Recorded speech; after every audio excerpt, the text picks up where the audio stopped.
लालची पत्नी और सोने का अंडा देने वाली मछली। गांव के किनारे एक छोटी सी झोपड़ी में रहता था एक गरीब मछुआरा, धीरू। उसका जीवन बहुत साधारण था और वह दिन भर मेहनत करके मछलियां पकड़कर अपना गुजारा करता। उसकी पत्नी मीना बहुत लालची थी। वह हमेशा अमीर बनने के सपने देखती और अपने गरीब जीवन से दुखी रहती। वह धीरू से हमेशा कहती, क्यों नहीं तुम और मेहनत करते?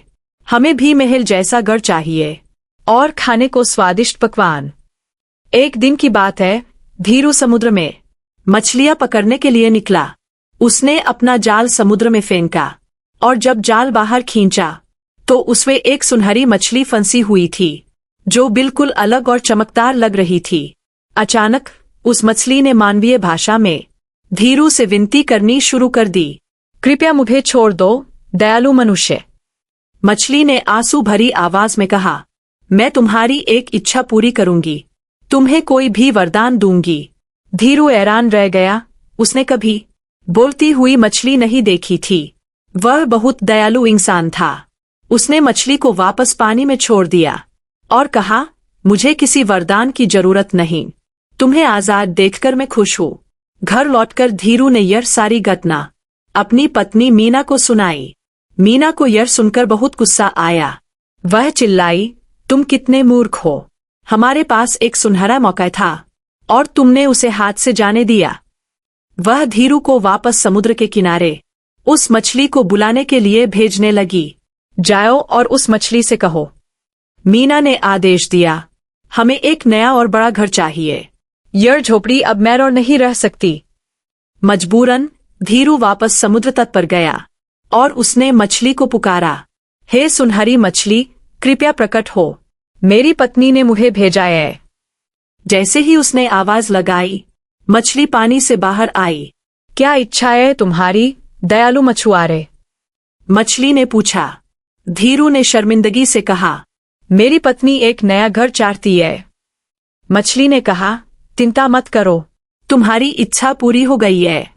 जब धीरू घर लौटा तो उसने देखा उसकी पुरानी झोपड़ी गायब थी। उसकी जगह एक सुंदर और आरामदायक पक्का मकान खड़ा था। मीना बहुत खुश थी और नए घर में घूम घूम कर देख रही थी। लेकिन कुछ ही दिनों बाद मीना की खुशी फिर से गायब होने लगी। वह फिर से असंतुष्ट हो गई और धीरू से बोली, यह घर अब छोटा लगता है, हमें एक बड़ा महल चाहिए जिसमें नौकर चाकर हो। एक बार फिर धीरू को मजबूर होकर समुद्र के किनारे जाना पड़ा। उसने मछली को फिर से बुलाया और अपनी पत्नी की नई इच्छा बताई। मछली ने कुछ कहे बिना सिर हिलाया और गायब हो गई। इस बार जब धीरू घर पहुंचा तो वहां एक भव्य महल खड़ा था। मीना महल के बाहर खड़ी थी, रेशमी कपड़े पहने हुए।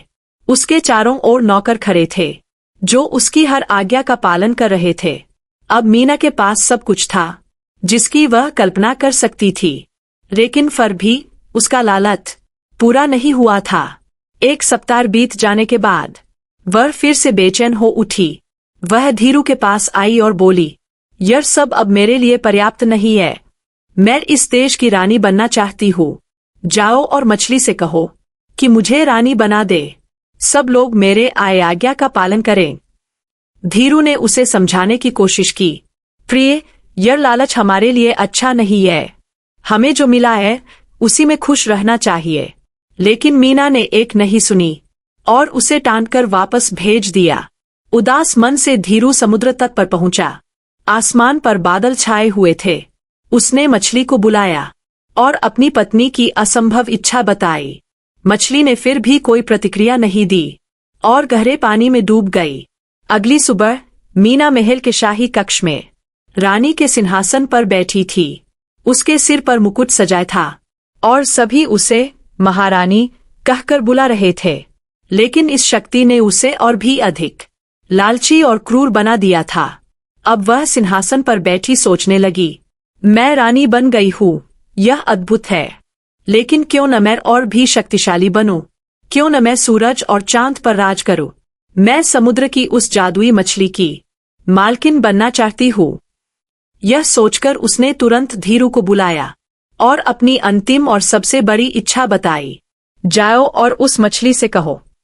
मीना ने गर्व से कहा कि मैं अब इस धरती की रानी नहीं, बल्कि समुद्र और आकाश की स्वामिनी बनना चाहती हूँ। धीरू ने उसे मनाने की बहुत कोशिश की।